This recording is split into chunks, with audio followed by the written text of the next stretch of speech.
Part 1. Into the Forest. Chapter 11. Lord Noblett's Visit. Lady Brinley. I made Lord Noblett wait to meet me, stretching out my stay of execution as long as possible. Once I was selected, how long until they whisked me away? How many more days did I have on this earth until I was found beautifully posed, but very dead? Outside my window in the courtyard below, the men from Royal Circle exercised their horses and polished the elaborate carriage they'd brought. Had it housed the prince until he was called back to the palace? The prince, too, was rumored to be the most handsome man in the kingdom, maybe even more so than his brother the king. Of course, to say so was practically treason, so it was only whispered about in a joking tone. Plausible deniability for all. Frankly, I was disappointed that I hadn't gotten to see for myself. Though I would get my chance soon enough. And I had better prefer the king for all the good that would do me. It was hard to imagine men more handsome or more handsomely turned out than those in the courtyard below. Both men and horses were the most gorgeous specimens I'd ever seen. Man and animal were muscle and sinew, grace and speed, dark manes and high spirits. My heart lurched at the sight of them, and my pulse quickened. I scolded myself for being so shallow, for having my head turned by a handsome face, many handsome faces. The carriage, too, was something to behold, trimmed with gold and studded with jewels, embossed with the king's crest and seal, and made for speed and comfort. Rumor had it, too, that this was only one of the king's lesser coaches. He wouldn't risk his best on a mission like this, but a state carriage was necessary for this mission and appearances. If everything in the court was this fine, it was hard to imagine how handsome the king was, or how I would ever fit in. Even as an earl's daughter, I felt shabby. It was rumored that the first selectress had gone blindly to the king, unprepared for anything but for him to do his duty and marry her. The second selectress had gone to Royal Circle, prepared with the most potent love potion any of her sorcerers could brew. But it had been for naught. The king seemed immune. Most likely, his own wizards had cast protection spells around him. The third selectress had taken a lesson from both and had had herself encased in a charm spell. That hadn't worked either. I was to have gone enchanted by the Douve Rose, to be an irresistible beauty, gorgeous in any man's eyes, no matter his tastes. Only as a backup, I had a passion potion that father's man had made for me, a potion made to make the king lust for me, whether I was beautiful or not. The thought was that a love potion had been too bold, emotions too hard to manipulate, and charm was too weak. But lust was another matter, primal and fleshly. Lust didn't require a thought process. It merely wanted and took. I had asked for some affection to be added to the potion, pleading with my father for a little love in marriage. Saying it would give me more power over the king if he loved me even a tiny bit. Now, as I was desperate and frantic, another plan secretly leapt to mind. If I could somehow manage to be chosen selectress by the king's representative, but refuse to put the betrothal ring on. Insist that the king must do it himself after officially designating me as selectress. If I could tempt the king to my bed before he put the ring on my finger and win his affection, he might simply put me aside as a mistress and take some other girl from the province as the official selectress to die without wedding. As mistress, I could have perhaps even more influence than as queen and wife. Even father would see the brilliance of the plan after, if I accomplished it. I was sure of it. Success was a faint hope, but it was the best I had now that the rose had been ruined. All of our human magic was weak. What I really needed was fairy magic, but that wasn't even in the realm of possibility. I would have to make do with brewed herbs, aphrodisiacs, and incantations. My father sent Larkus the butler for me. I jumped when he tapped on my door. "The Earl wishes you to join him and Lord Noblett in the library, my lady." Immediately. There was no use protesting that I needed more time. Larkus could clearly see that Mariah was idling time away, mindlessly straightening my room, and I was dressed and coiffed. That my jewels sparkled at my neck and ears and in my hair. I nodded, rose, and followed him out, leaving Mariah behind with an anguished yet hopeful look. The library was a comfortable room with a roaring fire and walls completely covered by shelves and shelves of books that very few of us in the household read. Father had never been a big reader, and Mother had long since given up. All the volumes were leather-bound with gold gilt embossing. I felt a shadow of guilt that I hadn't taken the opportunity to learn something from them. Something that might help me now. Lord Noblett sat in front of the fire with his back toward the door, talking with Father. When I entered, he rose and turned to face me. He must have been nearly as old as Father, but Lord Noblett looked much younger. He was a handsome man by any standard and more finely dressed than any of us, with ruffles at his neck and cuffs, and fine gold thread woven through his coat and breeches. He had the look of royal circle about him, everything perfect, straight nose, straight white teeth, perfectly trimmed beard, perfectly set eyes, everything in pleasing proportion.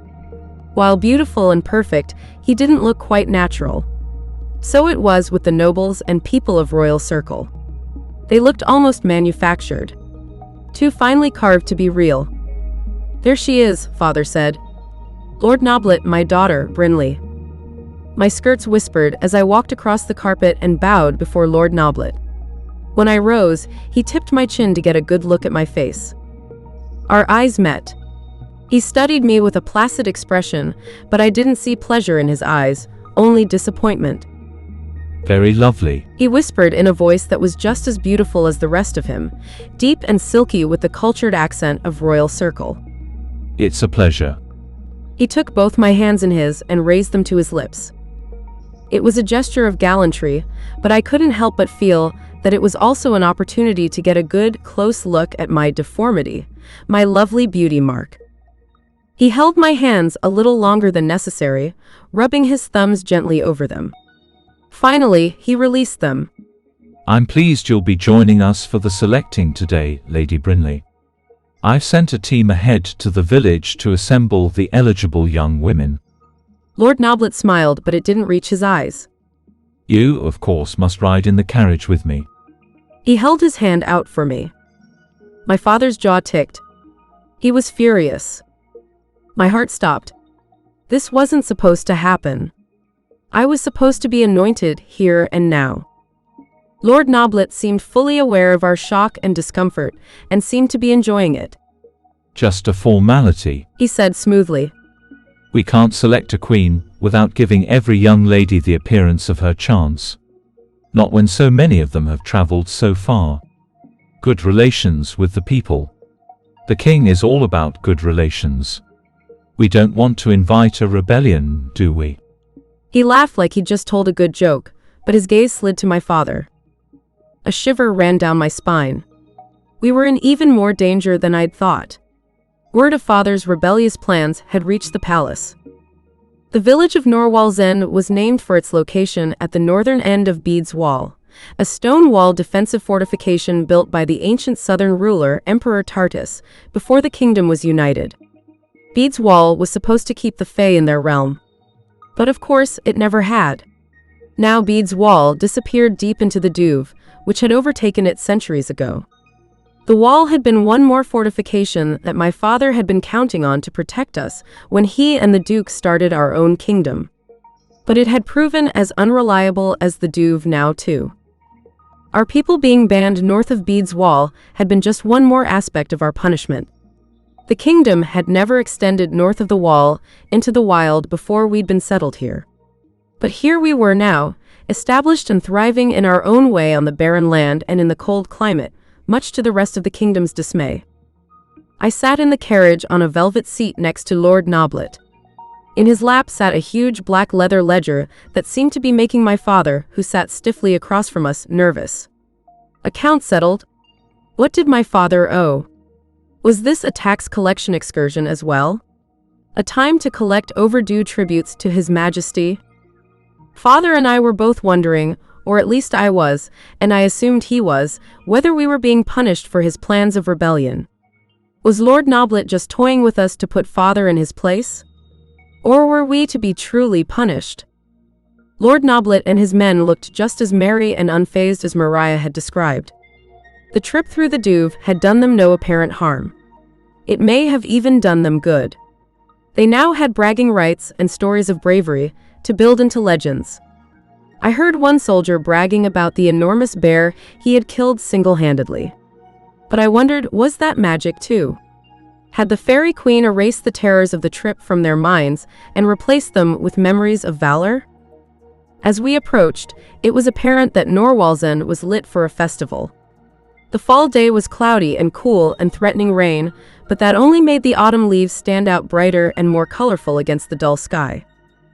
The young women vying for the king's hand were already lined up along the town square.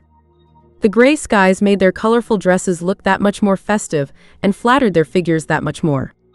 Scarves and skirts fluttered like delicate fall leaves. A fire was lit in the great stone fireplace in the center of the town square. Norwalsend smelled of roasting pig and chestnuts, and spicy festival cakes baking in the community ovens, with just a hint of the rose perfume still clinging in the air. Children ran around in front of the young women, waving long ribbons along the procession route. Young men jogged alongside our carriage in a kind of competition to see who could keep up with us the longest. I waved from the carriage window, smiling a smile I didn't feel and observing my competition with a critical but sympathetic eye. It was my duty to beat these women out for the king's hand. But it was also my duty to protect them. In this case, the goals aligned nicely. A poor girl had no hope of a lust potion of her own. I at least had that. I knew all the young women from the Norwalsend area, at least by sight. Those from farther afield were unfamiliar to me. A group of Lord Noblett's men had come ahead to organize the production. They'd lined the young women up according to their own standard of beauty, from plainest at the end of the line on the fringes of the square to prettiest nearest the center by the stage. Class made little difference. The mood in the village was full of false gaiety and false pride at the supposed honor of our term of succession. Though all the young women had gone to great lengths to look as pretty as possible, their mothers and fathers hugged them close. They watched the carriage approach with smiles, but their eyes sparkled with fear and hatred. Fashion ran the gamut from the folksy homespun of the poorest to my finery as the daughter of an earl. Most did their best to hide their beauty marks, but a few. Lord Noblett's face clouded as he spotted a girl who had emphasized her third arm by encasing it in a bright sleeve and a stack of bracelets. She was playing a lute with two hands and waving and blowing kisses with the third. She blew one directly at the carriage and Lord Noblett. I fought a wave of fear. Rebellion. Open rebellion. I caught Lord Noblett's arm, trying to distract him. I've never seen such a welcome from the people of Norwalsend. You'll have to relay to His Majesty how much he's loved here. It was false, and Lord Noblett knew it. But we all had to keep up the pretenses. It worked to distract him from the young woman. For the moment. I hope she showed more sense when he did his inspection. The carriage came to a halt in the center of the square at the end of the line of women. A footman opened the door. Lord Noblett handed me out. I caught my full skirts as the footman helped me down. Lord Noblett came out behind me, followed by his page, and escorted me to the front of the line, where I took my place as the most beautiful.